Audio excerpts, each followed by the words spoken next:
이제 규제 지역으로 묶였던 지역들이 해제가 되면서 앞으로의 부동산 시장이 어떻게 흘러갈 것인지 궁금해 하시는 분들이 많이 있습니다. 앞으로 이러한 규제 지역 해제로 인해서 부동산의 상승이 올 것인지, 임성배 TV. 보동과 덴데크 오늘은 규제 지역 해제, 대상승이 오나라는 주제로 이야기를 좀 나누어 보도록 하겠습니다. 이제 규제 지역들이 전면적으로 해제가 됐습니다. 지방 같은 경우에는. 그로 인해서 앞으로의 부동산 시장이 어떻게 흘러갈 것인지에 대한 제 개인적인 견해를 좀 말씀드리고요. 그리고 지금 현재 부동산의 가격들이 조정을 받으면서 일부 지역에서는 신고가를 경신하는 곳들도 나오고 있습니다. 물론 고가의 아파트들 같은 경우에는 일부 그런 희귀 현상들이 나타나고 있고요. 전반적으로는 모든 하락 추세에 있는 것은 사실이라고 보여집니다. 이런 상황 속에서 정부에서는 이제 규제 지역들을 전면 해제함으로써 부동산의 거래를 활성화시키기 위해서 해제한 지역들을 이제 명시를 하고 있는데, 이러한 것들이 얼마나 이제 시장에 영향을 미칠지에 대해서는 그 누구도 알 수는 없겠지만, 제 개인적인 견해로는 이러한 것들이 이제 시장에 큰 변화를 몰고 올 거라고는 생각을 하고 있지 않습니다. 그 이유에 대해서 먼저 말씀을 한번 드려보도록 하겠습니다. 우선 금리에 대한 얘기를 할 수가 있겠는데요. 최근에 이제 미국에서 또 금리 인상이 있었습니다. 그래서 0.75%씩 이제 3번 자이언트 스텝의 3회에 걸친 미국의 금리 인상이 가파르게 있는 것을 이제 볼 수가 있습니다. 이 파란색이 미국의 금리 인상이고요. 그리고 한국 같은 경우에는 붉은색으로 나타나고 있는데, 미국 같은 경우에는 큰 폭으로 지금 현재 3번이나 금리 인상, 자이언트 스텝으로 0.75%가 금리 인상이 있었어요. 물론 금리 인상이 부동산의 가격을 전반적으로 모두 아우르는 요소는 될 수 없겠지만은, 이러한 금리에 대한 심적 부담을 많이 느끼고 있는 상황이고, 경기 자체도 많이 좋지가 않죠, 지금 현재. 그리고 우리나라 같은 경우에도 0.5%의 빅스텝을 밟으면서 미국의 금리를 이제 따라가고 있습니다. 이로 인해서 많은 사람들이 금리 인상이 어느 정도 정점을 찍고, 그리고 하락 추세 또는 금리의 인상이 이제 완화되는 시점을 투자 타이밍이다 라고 보시는 견해가 많이 있는 것 같습니다.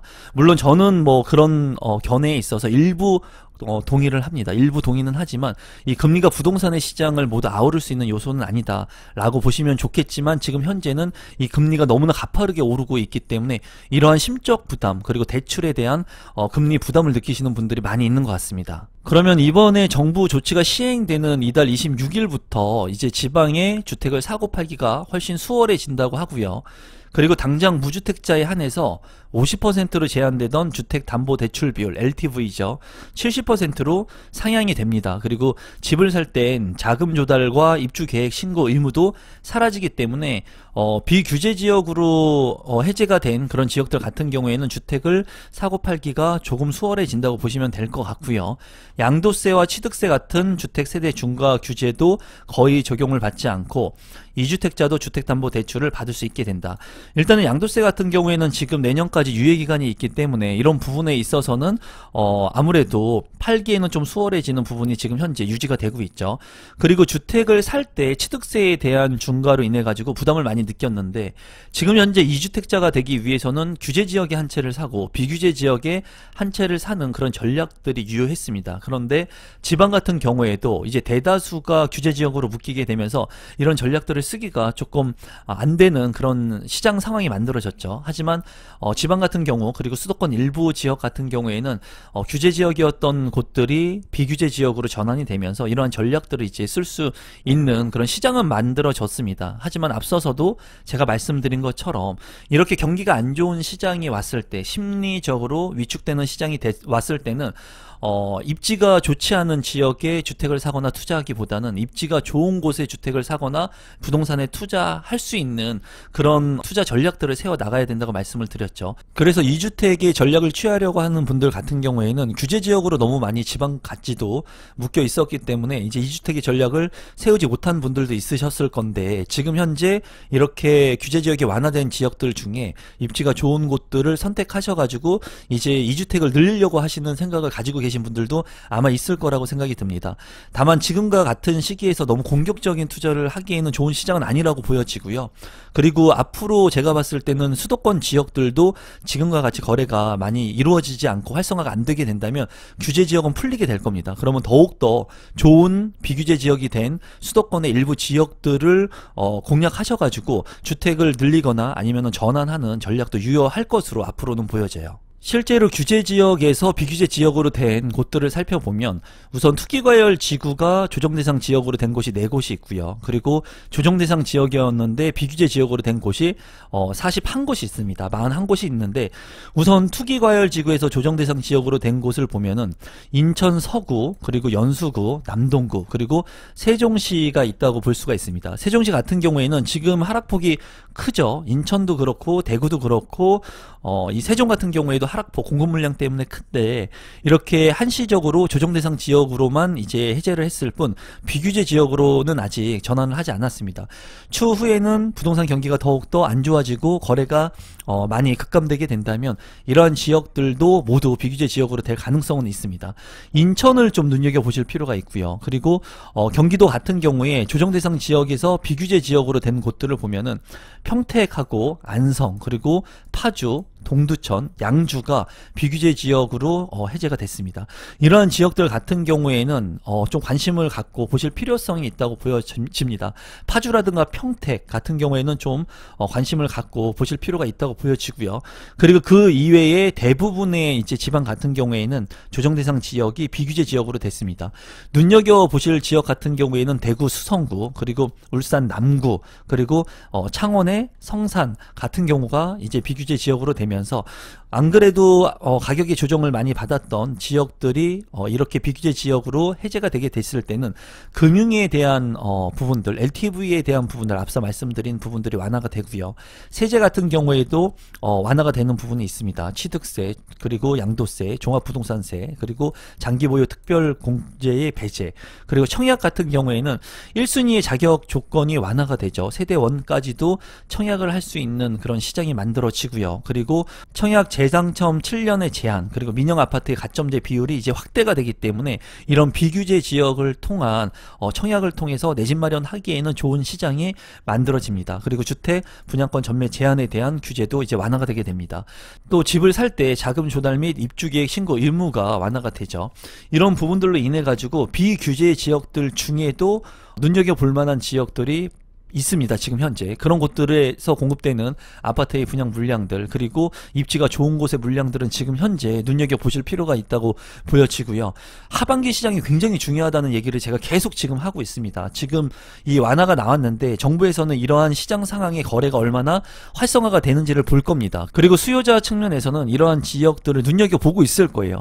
물론 이런 시장에 진입하는 분들도 있을 겁니다. 제가 하반기 시장이 굉장히 중요하다고 말씀을 드렸는데 이러한 규제 지역들 해제가 되면서 이러한 지역들을 관심을 갖고 이제 진입을 하시는 분들도 분명히 있을 겁니다. 그리고 조금 더 관망 추세에 기다리고 계신 분들도 있을 거예요. 왜냐하면 핵심적인 지역들은 규제가 해제가 안 됐습니다. 그렇기 때문에 앞으로 거래가 잘 되지 않고 핵심적인 지역의 규제가 완화되게 된다면 그러한 지역들을 진입할 수 있으면 더욱더 좋겠죠.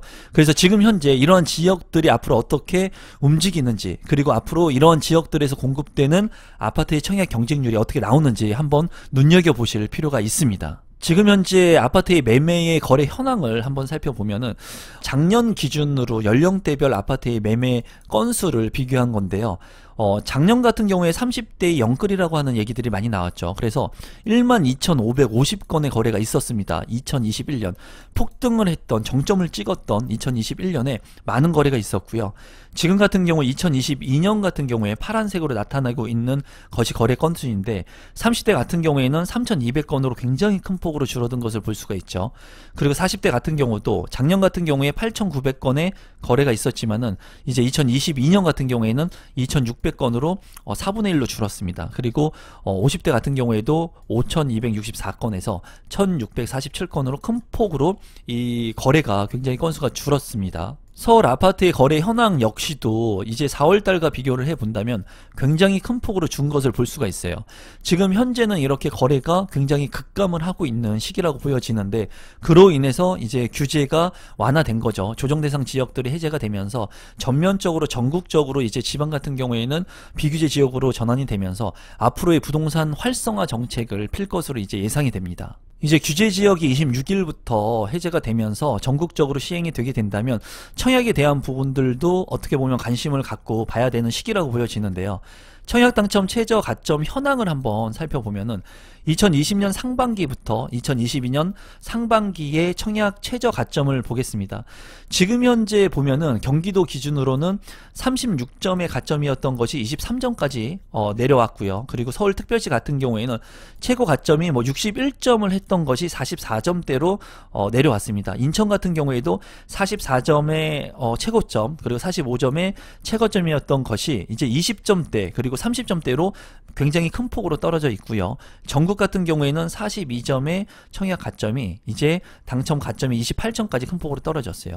지금 현재는 10점대의 당첨 가점도 나오고 있습니다. 그리고 규제 지역으로 해제가 된 지역들 같은 경우에는 가점대 비율도 많아지기 때문에 그런 지역들 중에 눈여겨보시는 지역들, 집주 근접이 가능한 지역들, 그리고 앞으로 많은 사람들이 수도권에 어쩌면 규제 지역이 완화될 거라고 예측을 하고 있기 때문에 저도 마찬가지고요. 지금 규제 지역이 완화된 지역들 중에 청약 당첨의 가점은 더욱더 낮아질 수 있습니다. 이러한 타이밍적인 기간이 일부 있을 수 있으니까 여러분들께서 이러한 지역들 중에 입지가 좋고 개발 계획이 뚜렷한 지역들 같은 경우에는 눈여겨보시면 좋을 것 같습니다. 수도권 같은 경우에도 지금 현재 규제 지역이 해제된 지역들이 있죠. 그런 지역들에서 공급하는 물량들이 있다면 한 번쯤 관심 있게 보시면 좋을 것 같습니다. 결론을 말씀드리도록 하겠습니다. 규제 지역 해제로 인해서 큰 폭으로 부동산의 가격이 다시 폭등할 개연성은 적다고 개인적으로는 생각을 합니다. 하지만은 이렇게 해제된 지역들 속에서 분명히 기회가 있을 수 있다고 생각이 들고요. 또한 앞으로 이러한 해제될 수 있는 수도권의 핵심 지역들도 극심한 거래 침체가 지속된다면 해제되면서 더욱더 많은 기회가 생길 수 있을 것으로 보여집니다.